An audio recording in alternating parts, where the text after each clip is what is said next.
Good evening. In an exclusive interview tonight, ABC's Barbara Walters asks Donald Trump, "Are you a bigot?"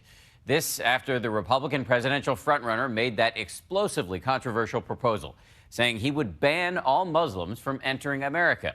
Tonight, that plan is creating backlash around the world and fear right here in America's Muslim communities. Here's my Nightline co-anchor, Byron Pitts. What Donald Trump said yesterday disqualifies him from serving as president. In the past 24 hours, a bipartisan pylon. It's not what this country stands for. All in response to Donald Trump's most recent controversial proposal. Donald J. Trump is calling for a total and complete shutdown of Muslims entering the United States until our country's representatives can figure out what the hell is going on. The Republican presidential frontrunner calling for a ban just days after the recent attacks in San Bernardino. We can be politically correct and we can be stupid.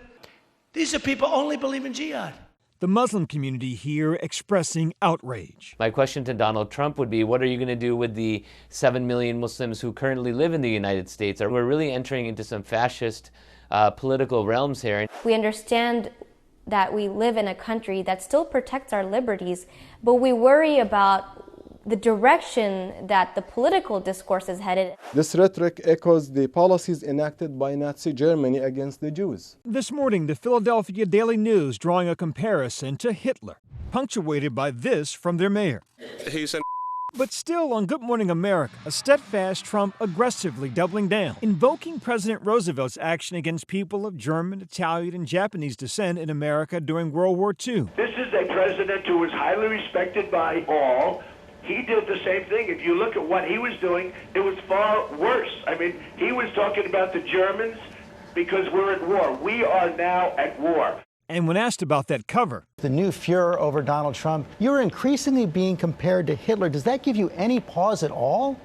No, because what I'm doing is no different than what FDR's solution for Germans, Italians, Japanese, many years ago. So you're for internment camps? This is a president who was highly respected by all. He did the same thing. He understands there's this great fear in America, and especially among his voters. And so I think he's saying these things. One, he knows the shock value of them, and he knows he'll gain attention. But two, he also knows they appeal to his group of voters. Trump insists he's not calling for internment camps, instead demanding more scrutiny. We have to look at mosques. We have no choice. We have to see what's happening. Because something is happening in there. Man, there's anger. There's anger. But it's his statements that have angered many here at home today. Hillary Clinton saying Trump's language worries her. Instead of bringing us together, he is being so divisive, and I just hope that more Republicans will join the chorus of condemnation against him. And they did. Ted Cruz. I do not agree with his proposal. I do not think it is the right solution. And Lindsey Graham telling CNN's New Day, "You know how you make America great again? Tell Donald Trump to go to hell." And tomorrow's front cover of the New York Daily News, not pulling any punches, but many Trump supporters standing by their man. I like what you had to say about the Muslims. We just got to get control. It's a short-term problem. I just think it's going to be good for the safety of the USA. Well, the interesting thing about Donald Trump's voters is this group is bound together by a sense they think America is getting lost and they're anti-immigration. Critics say Trump's talk is about much more than immigration. He's done a variety of things that can only be called racist and bigoted, and he's appealing to a very extreme element in our culture. Citing a pattern in Trump's speeches throughout his campaign. When Mexico sends its people, they're not sending their best. They're bringing drugs, they're bringing crime, they're rapists. Are you unequivocally now ruling out a database on all Muslims? No, not at all. I want a database for the refugees that if they come into the country, we have no idea who these people are. You can excuse away or explain away any individual one of those things, but when you look at the totality of what he's been doing over a long period of time, you can only say that he is giving voice to a fringe in America that is full of all kind of hatreds and paranoia. Today, during an exclusive interview with ABC News' Barbara Walters, Trump reacted to it all. Do you regret your ban on Muslims, which some people think is un-American? Not at all. We have to do the right thing. Somebody in this country has to say what's right. I have great respect and love. I have people that I have tremendous relationships with. They're Muslim. And Barbara, they agree with me 100%. Are you a bigot? Not at all. Probably the least of anybody you've ever met. Because? Because I'm not. I'm a person that has common sense.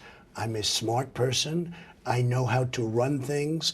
I know how to make America great again. This is about making America great again. There are many, even in your own party, who think that ISIS is going to like your rhetoric, that your words are putting us in greater danger. I'm the worst thing that's ever happened to ISIS.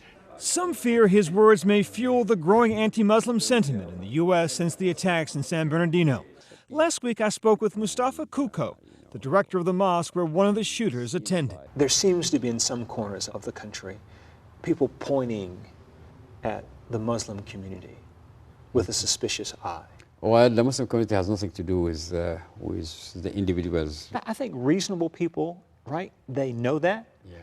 He went on to say their community is just as concerned about radicalization. Since 9/11, we made the heads of the household in each family to be who is the one who is responsible to watch over his children and see what they're doing, what they're looking into in their computer, and where do they go, things like that, you know.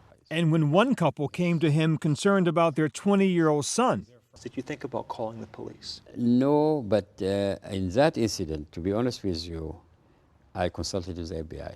This past weekend, a surveillance camera caught a person tossing a pig head from a car in front of a Philadelphia mosque.